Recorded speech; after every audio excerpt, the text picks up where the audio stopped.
Welcome back to another enlightening episode of the Mindset Matters. I'm your host Mayuresh Srivastava, and if you've not yet done so, hit that subscribe button so you never miss an episode. We release this podcast every fortnightly so that you absorb and practice it in your life, whatever we share it with you. So today, let me ask you something. Have you ever been about to speak in a meeting and suddenly your heart starts racing? Your palms turn sweaty, your throat feels dry, and no matter how many times you tell yourself, calm down, relax, you are fine, your body just doesn't listen. What have I told you? Your body isn't the problem. It's actually trying to talk to you. Your body already knows how to calm itself, and it's been sending you signals all along. Today, we are exploring something fascinating, a bridge between your mind and your body. It's a science backed way to understand your stress and actually train your nervous system. And welcome to Mindset Matters. This episode is called The Biofeedback Revolution, your brain's secret weapon for calm, focus, and control. Let's be honest, most of us are overwhelmed. Not because life is impossible, but because our nervous system is overloaded with billions of information coming to us every single second. And here's something we rarely talk about. Our nervous system was not designed for modern day challenges. It was designed thousands of years ago for survival in a medieval, like even prehistoric world for that matter. Back then, you have to consider stress meant a wild animal nearby, a physical threat, a shortage of food, or a real visible danger. Stress was intense, but short lived. You either fought, ran, or survived, and then the body returned to your normal state, your calm state. But today, the picture is completely different. There is no tiger around us, right? But there is constant notifications on our mobile or laptop, emails at midnight from our boss, pressure to perform, social comparison, endless information, emotional ups and downs triggered by screens. And the worst part is, your brain cannot tell the difference between a charging animal and a harsh email from your boss. To your nervous system and the brain, both feel like a threat, a real threat.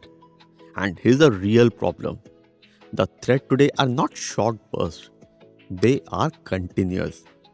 We don't finish the stress cycle, we just carry it with us all along. And when stress hits, what are we usually told? Think positive, relax. Now, don't get me wrong, those things are important and they really help. But sometimes, when emotions are intense, thinking alone is not enough. Because stress is not just a thought problem, it's a nervous system's response. And that's where today's episode comes in picture. So, where does this term biofeedback even come from? I heard it a couple of weeks back for the first time in my life and thought of introducing it to my listeners. When I read about it, then I understood that in the 1960s and 70s, researchers began discovering something fascinating. We can actually learn to influence body reactions that we once thought were completely automatic, like heart rate, muscle tension, even brain waves. The researchers realized if you give people real time feedback about what's happening inside their body, they can actually train themselves to regulate it. And that's how the term was born. Bio meaning body, and feedback meaning information. So, biofeedback is the process of listening to your body's signals and using them to change your mental and emotional state in real time. Your body is constantly giving you feedback through your heart rate, your breathing, your muscle tension, and your body temperature. The problem is, we've never been taught how to read these signals. We notice them only when they become uncomfortable, like uncontrollable. Biofeedback simply says, instead of fighting your body, learn from it. Because here's the powerful truth. When you change the body, the brain follows. It is a real revolution. We have been taught change your thoughts to change your feelings, and that works, but sometimes. But biofeedback adds a powerful missing layer here. Change your body signals, and your thoughts begin to change automatically. Because this isn't just psychology, it's physiology as well. Your nervous system is constantly scanning one question all around. Am I safe, or am I under some threat, some physical threat or some mental threat which is created by my own mind? And here's what most people don't realize. Your body answers that question first and your mind reacts later. If your breathing is shallow, your heart rate is racing, your muscles are tense, your brain interprets that as a danger, and then your thoughts follow. But if your breathing slows, your body softens, your heart rhythm stabilizes, your brain reads that as safety, and your thoughts begin to calm down. That's the shift. Not fighting your thoughts, but signaling safety to your nervous system, and it sends signal back to your brain. Right? Let me give you a personal example here. When I joined the corporate world in 2008, right after my engineering, I still remember the first few times when I was asked to speak in meetings.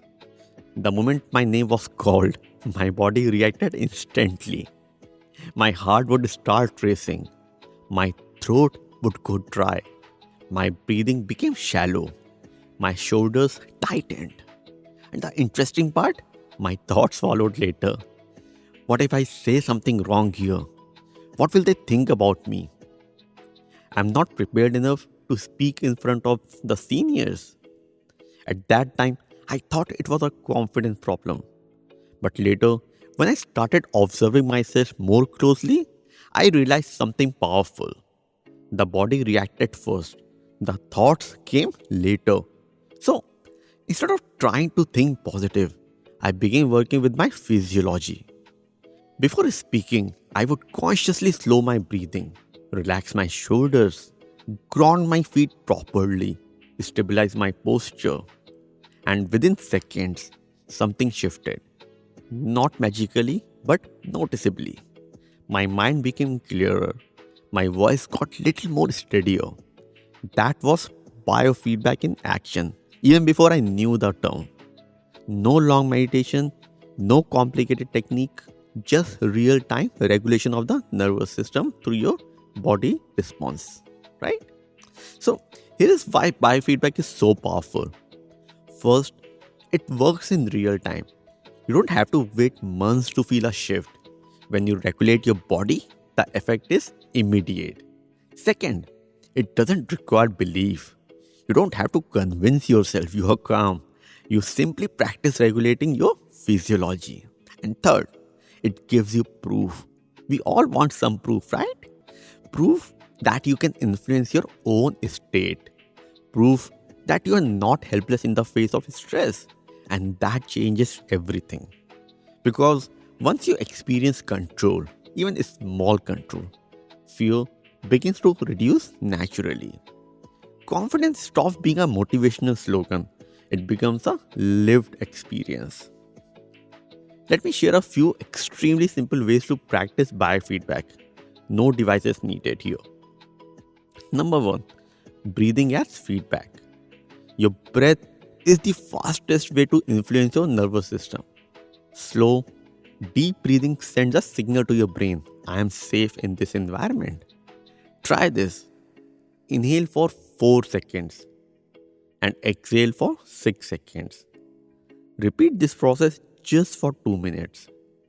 Within a short time, you will likely notice your body beginning to settle down. Why? Because longer exhales activate your parasympathetic nervous system, your body's natural calming response. And number 2, muscle awareness. Stress hides in the body before it shows up in your thoughts. Notice your jaw, relax it, drop your shoulders, unclench your fists. When the body softens, the brain reads it as safety, as I have said earlier, and your mental state begins to follow later. And number 3, heart awareness. Place your hand gently on your chest. Feel your heartbeat. Now slow your breathing until the rhythm feels like little more steadier.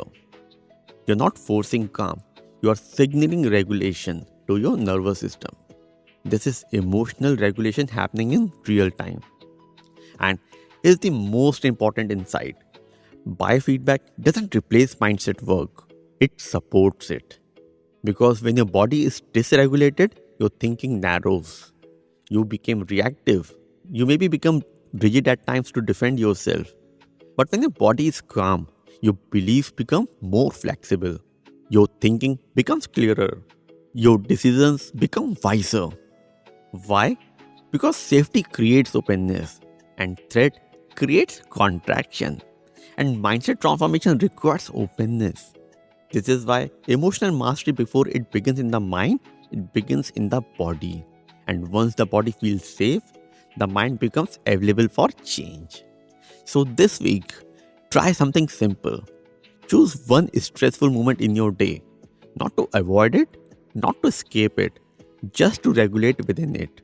Before you react, pause, slow your breath, relax your shoulders, soften your jaw, and observe what shifts in your body, in your thoughts, in your response. No overthinking, no self criticism, just awareness. And remember, emotional mastery is not about controlling the world around you, it's about regulating the world within you. Because when your body feels safe, your mind becomes clearer.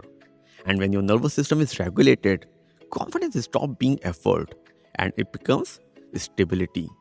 Thank you for spending this time with me on Mindset Matters. If this episode resonated with you, share it with someone who feels overwhelmed, reactive, or constantly on the edge. Maybe they don't need to think positive. Maybe they just need to regulate first their own bodily response. And as always, keep observing, keep practicing, and keep strengthening the connection between your mind and your body. Because when your nervous system aligns, clarity replaces chaos, and your mindset truly matters. Thank you.